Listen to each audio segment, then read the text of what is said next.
guys, it's Michelle here, aka the Farm Babe, and today I thought we would make some chocolate chip cookies. So I wanted to introduce you to my friends at the Nutrient for Life Foundation, where they talk about how fertilizer is life's main ingredient. So we all think about ingredients, but we don't always think about the fertilizer that goes into everything that we use to cook and bake. So the Nutrients for Life Foundation is a non-for-profit that was founded in 2004 by some experts in the fertilizer industry.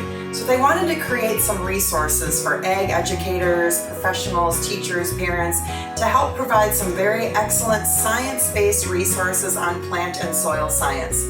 So I would definitely encourage you guys to check out their website and some of these resources, one of which I am using today, which is a recipe card for chocolate chip cookies. So we've got these ingredients like sugar, flour, butter, eggs, vanilla, salt, flour, chocolate chips, but NPK, the fertilizer that is used, goes into all of these things like the chocolate chips and the flour, which is what we're going to start with. So I've got the oven preheated to 325. I'm going to go ahead and add the dry ingredients to the flour, which comes from Wheat Farms. And then I'm going to go ahead and add the wet ingredients, which is the sugar, which maybe came from beet sugar or cane sugar, into the wet ingredients like the butter, which comes from a dairy farm. So everything we have comes from a farm that is dependent on fertilizer. Then I added the eggs, vanilla, and chocolate chips, which come from a plant. Depends on fertilizer. And we're going to go ahead and bake these for 15 minutes. All right, so let's take a look and see how the cookies turned out.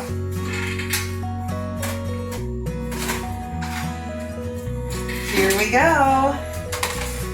So I think it's so interesting when you actually learn about where your food comes from, the fact that no matter if it comes from a beet or a stalk or cane or tree or wherever it comes from, that fertilizer plays such an important role in food production. So I'm really thankful to the Nutrients for Life Foundation. They have actually educated over 3.6 million students from kindergarten through 12th grade alone last year. So check it out. If you guys want to learn more about it and how our food is grown with the help of fertilizer, check out nutrientsforlife.org. And I got some cookies to taste.